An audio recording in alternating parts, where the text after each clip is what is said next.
And if they do that, you need to make sure to explain to them that, hey, make sure that we, write down exactly what you quoted for them, because you have to make sure that they're comparing apples to apples, not apples to bananas.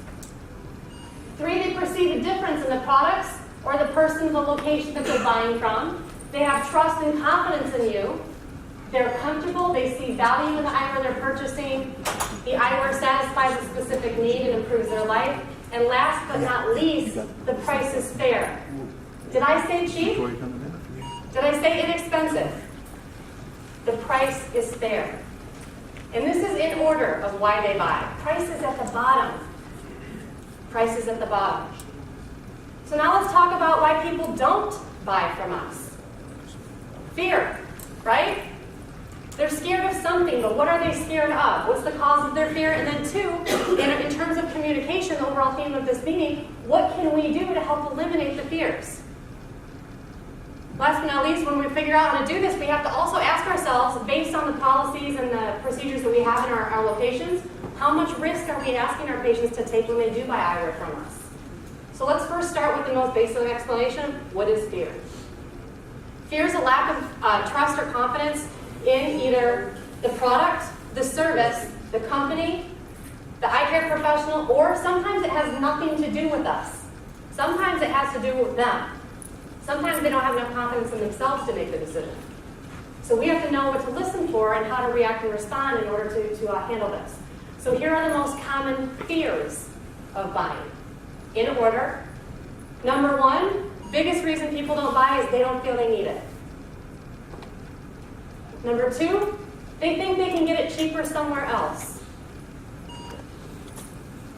Maybe they worry that we don't have exactly what they want, so making sure everything's merchandised properly. Second, guessing they're getting the wrong thing. Maybe they question the quality or the performance of the product. They question the service after the purchase. They worry something better exists. They worry about looking foolish, or they're worried that someone's going to get mad at them. How many times have you heard that, right? Yes? Yeah, put mad at them. That's crazy. Absolutely. So, and here are some things that we might hear, right? We might hear, oh, geez, I don't know. I don't really know if I can afford this. If a patient says this. Or you might even hear, oh, gosh, what if I buy it and I get it home? What if I don't like it? Or, oh, my gosh, my wife is going to see that, or my husband's going to see that, and they're going to be furious. Or it seems expensive. I need to research and look around. So when we hear these things, anybody, which ones do we hear the most? Which ones do we hear the most? Anybody? The wife husband thing a lot. So I really can't afford this. When people buy, they're buying both logically and they're buying emotionally. Sometimes one way tends to teeter one way or the other. I tend to be more of a logical buyer. Other people tend to be more emotional buyers. But you have to be able to connect and communicate with patients on both levels in order to make them feel comfortable with the experience. And when we talk about connecting with someone logically, if they really can't afford this, what's a great technique? Has anybody used a technique that works really, really well in their location? I'll share one with you if you don't have one. But one thing that works really, really well with me is I call it pencil selling.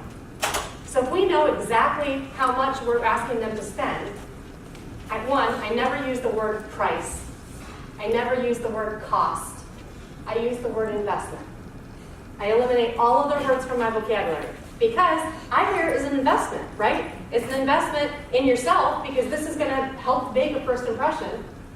It's also an investment in your vision that's going to help you be productive every day. So when you use this word investment, look at their history. How long do they tend to wear their eyewear? Do they wear it for a year on average? Do they wear it for 2 years? Because then you can take the total amount of their investment and divide it out across that many days, across that many weeks, to help them understand that what seems like a lot of money, $500, $600, when you divide that out over 1 year or 2 years, the amount per day kind of seems trivial after that. And 2, when you compare that to maybe you saw them walk in with the latest and greatest, iPhone 10, or you saw them walk in with a Starbucks, or you saw them walk in with things like that. You can say, for example, and if you don't want to call them out, you can pick on yourself. You can say, hey, I know I get Starbucks at least 2-3 times a week. Then when I do that, here's how that adds up. Look at how much you're actually spending in Starbucks over the same amount of time. So you're spending more money on Starbucks than you're asking them to spend on their glasses. So that's a great way to kind of pencil sell that backwards. And if you don't like to do math, which a lot of my opticians hate to do that on the fly, you can even just have kind of set amounts that you just know and you can work backwards on those amounts and just keep a little cheat sheet on your dispensing table. How about, what happens if I get it home and I don't like it? You know, I believe that you have some kind of satisfaction guarantee in your locations. You know, that's a great way to overcome that. Make sure that they know and they're comfortable that you're going to stand behind any products that you recommend that you stock in your office. My wife or husband will get home, they'll see it and get mad. Making sure that you understand, is it the financial part that they're going to get mad about, or what's the part that they're going to get mad about? And then you can pencil sell it backwards, talk about the investment, split it up. Because when you walk back, I know it seems like a lot up front, but based on the total investment, it really only works out to be, you know, $1.25 a day. So great ways that you can help teach people what they can do to go home and help communicate the benefits to their spouse. Using patient testimonials.